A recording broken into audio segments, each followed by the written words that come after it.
사람 만나고 집에 돌아오는 길. 분명 즐거웠는데 갑자기 기분이 가라앉습니다. 집 문을 닫는 순간 갑자기 세상이 조용해집니다. 그리고 이유 없이 마음이 무거워집니다. 왜 이렇게 공허하지? 내가 무슨 말 실수했나? 행복해야 하는데 왜 우울해질까요? 이 이상한 우울감. 사실 아주 정상적인 반응입니다. 오늘은 사람 만나고 집 오면 우울해지는 진짜 이유를 이야기해 보겠습니다. 우리는 보통 이렇게 생각합니다. 사람 만났는데 왜 우울해지지?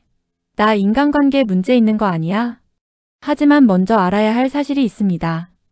이 감정은 이상한 것이 아니라 생리적 반응입니다. 심리학에서는 이것을 사회적 숙취라고 부르기도 합니다. 술을 마신 다음 날 몸이 힘든 것처럼 사람을 많이 만나고 나면 감정 시스템도 숙취를 겪습니다. 왜 이런 일이 생길까요? 사람을 만나는 일은 생각보다 엄청난 에너지를 사용합니다. 우리는 대화하는 동안 끊임없이 이런 일을 합니다. 상대 표정 읽기, 분위기 맞추기, 적절한 반응 선택하기, 말실수 체크하기, 나의 이미지 관리하기. 즉, 우리는 계속 사회적 연기를 하고 있습니다.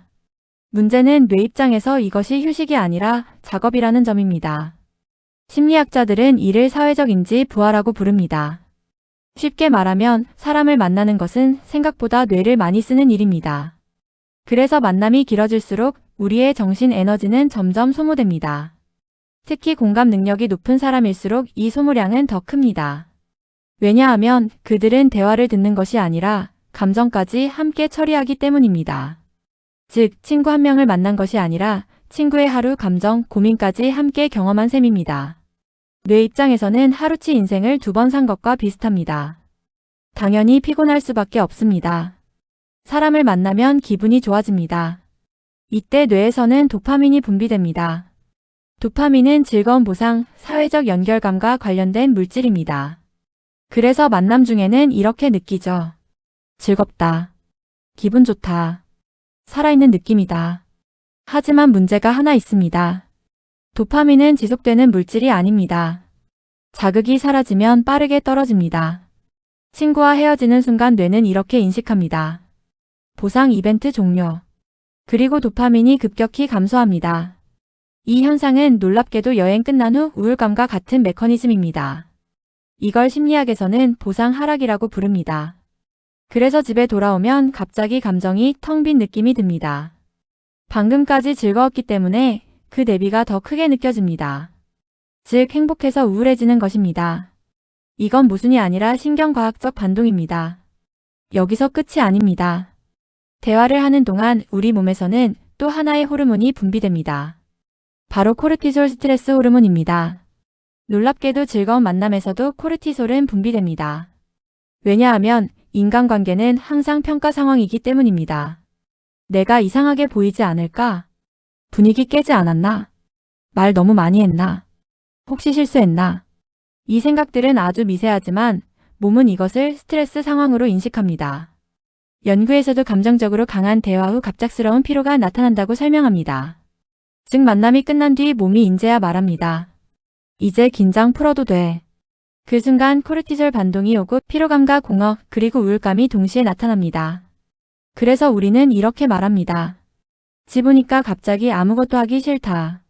이 감정은 문제가 아니라 회복 반응입니다. 이 현상은 특히 내향적인 사람에게 더 강하게 나타납니다. 여기서 오해가 하나 있습니다. 내향적인 사람은 사람을 싫어하는 사람이 아닙니다. 사람과 함께 있을 때 에너지를 사용하는 사람입니다. 외향적인 사람은 사람을 만나면 에너지가 충전됩니다. 하지만 내향적인 사람은 사람을 만나면 배터리가 줄어듭니다. 그래서 만남이 즐거웠다는 피곤하다로 느낍니다. 이 개념을 널리 알린 책이 바로 콰이어트입니다. 이 책에서는 내향적인 사람의 뇌가 외부 자극에 더 민감하게 반응한다고 설명합니다. 즉, 같은 모임이라도 외향적인 사람은 자극 50%, 내향적인 사람은 자극 120%. 같은 시간을 보내도 소모되는 에너지가 완전히 다릅니다. 그래서 집에 돌아오는 순간 에너지 잔량이 거의 0%가 됩니다. 휴대폰 배터리가 1%일 때 앱 실행이 느려지는 것처럼 우리의 감정 시스템도 갑자기 무기력 모드로 들어갑니다. 문제는 여기서 끝나지 않습니다. 집에 돌아온 뒤 우리는 생각을 시작합니다. 내가 말 너무 많이 했나? 이상한 농담했나? 상대가 불편했나? 나 너무 눈치 없었나? 이걸 사회적 반추라고 합니다. 이미 끝난 상황을 머릿속에서 계속 재생하는 것입니다. 놀라운 사실은 우리 뇌는 기억을 그대로 재생하지 않습니다. 기억은 항상 부정적으로 보정됩니다. 왜냐하면 뇌의 목적은 행복이 아니라 위험 회피이기 때문입니다. 그래서 좋은 순간보다 작은 실수 하나가 훨씬 크게 떠오릅니다. 10번 웃었던 기억보다 한 번 어색했던 장면이 계속 떠오릅니다. 그리고 결국 우리는 이렇게 결론 내립니다. 아, 괜히 나갔나. 이건 현실이 아니라 피곤한 뇌가 만든 이야기입니다. 이 모든 과정이 반복되면 한 가지 믿음이 생깁니다. 사람 안 만나면 편하다. 이건 인간관계를 싫어해서가 아닙니다. 뇌가 학습한 것입니다.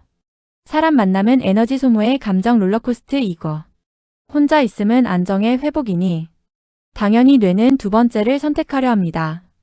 그래서 점점 약속을 미루고 집에 있는 시간이 늘어납니다. 하지만 아이러니하게도 인간은 사회적 동물입니다.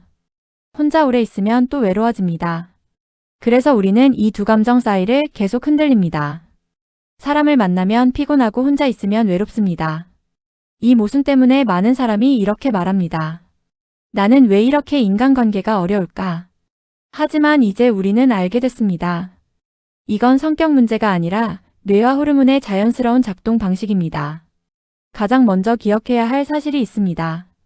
사람 만나고 우울해지는 것은 인간관계가 잘못된 게 아니라 회복 시간이 부족한 것입니다. 문제는 만남이 아니라 만남 이후의 관리입니다. 우리는 운동 후 스트레칭은 하면서도 인간관계 후 회복 운동은 하지 않을까요? 사람을 만난 뒤에는 의식적인 감정 쿨다운 시간이 필요합니다. 예를 들어 이런 것들입니다. 집 가는 길에 음악 듣기, 샤워하기, 혼자 산책하기, 휴대폰 끄고 멍 때리기. 이 시간은 사치가 아니라 뇌가 균형을 되찾는 과정입니다. 이걸 심리학에서는 감정 감압 시간이라고 합니다. 이 시간을 가지면 우울감은 대부분 자연스럽게 사라집니다. 집에 돌아와 갑자기 기분이 떨어질 때 이렇게 말해보세요. 아, 내 뇌가 지금 회복 중이구나. 이 한 문장만으로도 감정의 해석이 완전히 바뀝니다. 우리는 종종 감정을 문제로 해석합니다. 하지만 많은 감정은 그저 과정일 뿐입니다. 피곤하면 졸린 것처럼 사람을 만나면 회복이 필요한 것입니다. 우울한 것이 아니라 충전 중인 것입니다. 우리는 스스로를 자주 오해합니다. 나는 왜 사람 만나는 게 힘들지? 나는 사회성이 부족한가? 하지만 진실은 훨씬 단순합니다. 인간관계는 원래 에너지를 많이 쓰는 활동입니다. 우리는 그 사실을 이제야 이해하기 시작했을 뿐입니다. 그러니 다음에 사람을 만나고 돌아와 괜히 우울해지더라도 자책하지 마세요. 그 감정은 실패의 증거가 아니라 당신이 충분히 노력했다는 증거입니다. 오늘도 누군가와 연결되기 위해 에너지를 사용했다는 증거입니다. 그리고 그것은 생각보다 대단한 일입니다. 사람을 만나고 우울해지는 밤은 당신이 인간관계를 못해서가 아니라 당신의 마음이 회복하고 있다는 신호일지도 모릅니다. 다음번 그런 밤이 온다면 이렇게 말해주세요. 오늘도 충분히 잘 살아냈다.